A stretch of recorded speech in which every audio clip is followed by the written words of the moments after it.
বাংলায় 2026-এর বিধানসভা ভোটের আর হাতে গোনা কয়েকদিন বাকি। শাসক বিরোধী সহ সব শিবিরই জোর কদমে শুরু করে দিয়েছে প্রচার।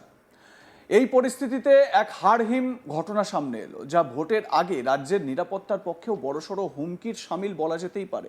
ভোটের আগে এমন এক শীর্ষ স্তরের জিহাদিকে গ্রেপ্তার করা হলো, যার কর্মকাণ্ডের বৃত্ত ছড়িয়ে রয়েছে শুধুমাত্র দেশের বিভিন্ন প্রান্তেই নয়, প্রতিবেশী বাংলাদেশ, এমনকি ভারতের শত্রু দেশ বলে পরিচিত পাকিস্তানেও। যেহেতু বাংলাদেশের সঙ্গে দেশের একটা বিরাট সীমান্ত রয়েছে পশ্চিমবঙ্গের, তাই এই ভোটমুখী বাংলার পক্ষে এই খবর অত্যন্ত তাৎপর্যপূর্ণ। তাহলে কি কলকাতায় ঢুকে বড়সড় হামলার পরিকল্পনা ছিল এই জিহাদির? দিল্লি পুলিশের স্পেশাল সেল সম্প্রতি গ্রেপ্তার করেছে এক জঙ্গি অপারেটিভকে। সে দীর্ঘদিন ধরে ভারতের বিরুদ্ধে সন্ত্রাসবাদী কার্যকলাপের পরিকল্পনা করছিল বলে অভিযোগ। এই ব্যক্তির নাম শাব্বির আহমেদ লোন, যিনি রাজা এবং কাশ্মীরি নামেও পরিচিত। কিন্তু এই ঘটনা শুধু একজন জঙ্গির গ্রেপ্তার নয়, এর পেছনে লুকিয়ে রয়েছে একটি বড় নেটওয়ার্ক, যা ছড়িয়ে রয়েছে 3টি দেশে: ভারত, বাংলাদেশ এবং পাকিস্তান। এই নেটওয়ার্ক কিভাবে কাজ করে, কিভাবে নতুন সদস্য নিয়োগ করে এবং কেন এই ধরনের হুমকি এখনো বড় হয়ে উঠছে, এই সব প্রশ্নের উত্তর খোঁজাই এই বিশ্লেষণের মূল লক্ষ্য। কে এই শাব্বির আহমেদ? শাব্বির আহমেদ লোন একজন অভিজ্ঞ জিহাদি, যার সঙ্গে জড়িয়ে রয়েছে প্রায় 2 দশকের সন্ত্রাসবাদী কার্যকলাপ। তার বাড়ি জম্মু কাশ্মীরের শ্রীনগর জেলার কাঙ্গান এলাকায়। কিন্তু তার কার্যকলাপ সীমাবদ্ধ ছিল না শুধুমাত্র কাশ্মীরে, বরং সময়ের সঙ্গে সঙ্গে সে হয়ে ওঠে এক আন্তর্জাতিক নেটওয়ার্কের অংশ।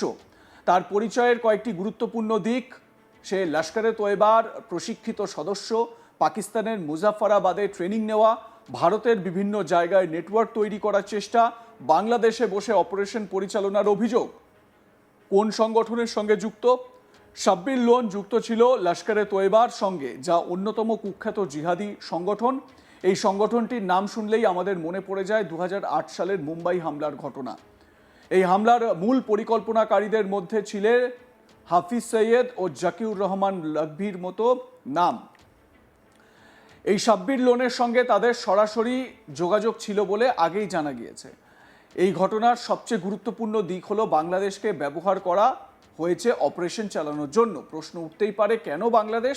সম্ভাব্য কারণগুলো এই রকম হতে পারে: ভৌগোলিক সুবিধা, ভারতের পূর্ব সীমান্ত দীর্ঘ এবং অনেক জায়গায় নজরদারি কঠিন, ফলে গোপনে চলাফেরা তুলনামূলক সহজ। কম সন্দেহ, যদি সরাসরি পাকিস্তান থেকে অপারেশন চালানো হয় তাহলে তা দ্রুত নজরে পড়ে, কিন্তু বাংলাদেশ থেকে করলে অনেক সময় তা আড়ালে থাকে। লোকাল রিক্রুটমেন্ট, শাব্বিরের বিরুদ্ধে অভিযোগ বাংলাদেশি নাগরিকদের নিয়োগ করা, এমনকি ভারতে অবৈধভাবে থাকা বাংলাদেশি অনুপ্রবেশকারী বা জিহাদিদের কাজে লাগানো হতো। এই পুরো নেটওয়ার্কের পেছনে যে শক্তি কাজ করছে বলে অভিযোগ, তা হলো ইন্টার সার্ভিসেস ইন্টেলিজেন্স বা আইএসআই, পাকিস্তানের কুখ্যাত আইএসআই। তাদের ভূমিকা কি হতে পারে? পরিকল্পনা তৈরি, ফান্ডিং, নির্দেশ প্রদান এবং সবকিছু এমনভাবে করা যাতে সরাসরি পাকিস্তানের নাম সামনে না আসে। এটাকে বলা হয় প্রক্সি ওয়ার বা পরোক্ষ যুদ্ধ। কিভাবে কাজ করতো এই নেটওয়ার্ক? তদন্তকারী সংস্থাগুলোর মতে এই নেটওয়ার্কটি কয়েকটি ধাপে কাজ করত। প্রথম, নিয়োগ বা রিক্রুটমেন্ট। বেকার যুবকদের টার্গেট করে আর্থিক লোভ দেখানো হতো, ধর্মীয় উগ্রতার মাধ্যমে প্রভাবিত করা হতো। তারপর হচ্ছে ট্রেনিং। শাব্বির নিজে ট্রেনিং নিয়েছিল। দৌড়ায়ে আম মানে বেসিক এবং দৌড়ায়ে খাস অ্যাডভান্সড, এই ধরনের প্রশিক্ষণে শেখানো হয় অস্ত্র চালানো, বিস্ফোরণ ঘটানো, গোপনে কাজ করা। প্রপাগ্যান্ডা। সম্প্রতি দিল্লি ও কলকাতায় যে পোস্টার লাগানোর ঘটনা সামনে এসেছে, সেটি শুধু ভাঙচুর নয়, এটি মানসিক যুদ্ধ।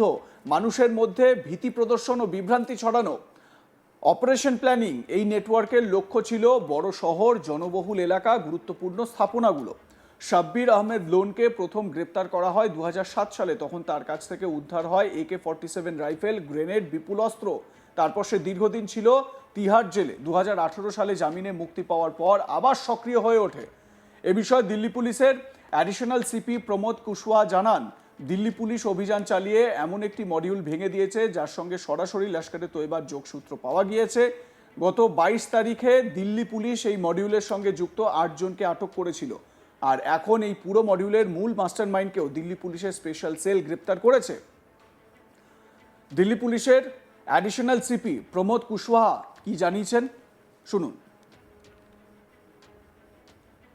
देखिए, अगर आपको ध्यान होगा तो लास्ट मंथ 22 फरवरी के आसपास में आपसे मुखातिब हुआ था और आपको तब भी बताया था कि उस वक्त हमने 8 लोग पकड़े थे, जिसमें 7 बांग्लादेश नेशनल थे और एक मालदा का रहने वाला था, उमर फारूक। तो उस वक्त जो चीज़ सामने आई थी वो ये थी कि मॉड्यूल ने दिल्ली में कई जगह की रैकी की थी, कलकत्ता में भी मतलब दिल्ली आसपास इंडिया में कई जगह कुछ रैकीज की थी और कई जगह पोस्टर्स लगाए थे। दिल्ली में पोस्टर्स लगाए थे, कलकत्ता में पोस्टर्स लगाए थे। कार्रवाई से ये समझ में आया था कि पोस्टर लगाने के पीछे पर्पस था कि जो इनका हैंडलर था शब्बीर अहमद लोन, जो इनका लॉन्चिंग कमांडर था, तो शब्बीर अहमद लोन जो है वो एक पाकिस्तान में जो अपने हैंडलर्स हैं, लश्कर के जो हैंडलर्स थे जो उसके टच में थे लश्कर, उनको अपनी टीम की कैपेबिलिटी के बारे में बताना चाह रहा था। जब वो मॉड्यूल बस्ट हुआ तो उससे इसको बड़ा झटका लगा और ये फिर से एक नया मॉड्यूल रेज करने के पर्पज़ से फिर से वापस इंडिया में आया। और जब ये कल आया तो रात में स्पेशल सेल की एक टीम जिसको लीड डीसीपी प्रवीण त्रिपाठी कर रहे थे, इसने गाजीपुर के एरिया से इसको अरेस्ट किया। इसके पास से 2300 बांग्लादेशी टका, करीबन 5000 पाकिस्तानी करेंसी और नेपाल का सिम वगैरह मिले हैं। ये एक हार्डकोर टेररिस्ट है। ये 2007 में भी स्पेशल सेल नहीं पकड़ा था, तब इसके पास से ग्रेनेड AK-47 वगैरह मिले थे। उस वक्त ये कुछ टारगेटेड किलिंग करने आया था और ये उस वक्त ऑलरेडी पाकिस्तान से दौरा याम, दौरा खास 2 ट्रेनिंग्स होती हैं वो कर चुका था। और अब 2015 में भी उसके बाद ये एक बार अरेस्ट हुआ था परमपुरा में, और जब परमपुरा में ये परमपुरा श्रीनगर में अरेस्ट हुआ था तो उसके साथ सज्जाद गुल अरेस्ट हुआ था। सज्जाद गुल बाद में लश्कर का TRF का एक क्रिएटर बना है, उसने TRF खड़ी की पाकिस्तान जाके। ये भी उसी तर्ज पे बांग्लादेश चला गया था। बांग्लादेश में एक लॉन्चिंग पैड बना के ये इसने एक लोकल हेडक्वार्टर बना लिया था कलकत्ता में। बांग्लादेश में मिक्स होने के लिए इसने वहाँ पर एक इवन लोकल लेडी से शादी कर ली थी ताकि ये वहाँ की अथॉरिटीज़ को इसके बारे में पता ना चले और ये वहाँ पर अच्छे से मिक्स हो जाए। तो इसकी अरेस्ट से मैं समझता हूँ कि एक अच्छी कामयाबी स्पेशल सेल को मिली है। एक तो इनका टारगेट भारत था, नंबर 1। नंबर 2, ये पहले भी ट्रीटमेंट के लिए और कई कामों के लिए ऑलरेडी दिल्ली, गुड़गांव इन एरियाज़ में आ चुका था, तो यहाँ से ये काफ़ी अच्छे से फेमिलियर था। तो ये फिर से नई पॉसिबिलिटीज़ को कि अपने आगे के कार्रवाई को कैसे अंजाम दिया जाए उसकी तलाश में वापस आया था। कल रात में ही अरेस्ट हुआ है। तो पहला मॉड्यूल तो इसका जैसे उसके बारे में तो हमने आपको सब बता दिया। दूसरी अभी इसका रिमांड लेंगे और जो भी इन्वेस्टिगेशन में आएगा अगर कुछ शेयर करने लायक होगा तो आपसे इसके पाकिस्तानी हैंडलर्स हैं। मैंने जैसे कहा कि जब ये 2007 में अरेस्ट हुआ था तो जकीर रहमान लखवी डायरेक्टली हैंडल करता था। अभी 2 नाम सामने आए हैं पर वो कोड नेम है, एक अबू हुज़ैफा है, एक सुमामा बाबर है, पर ये इनकी आइडेंटिटी अभी एस्टैब्लिश करना बाकी है। আপনাদের মতামত জানাতে থাকুন, দেখতে থাকুন আজ তাক বাংলা। সাবস্ক্রাইব করুন ইউটিউব চ্যানেলটি।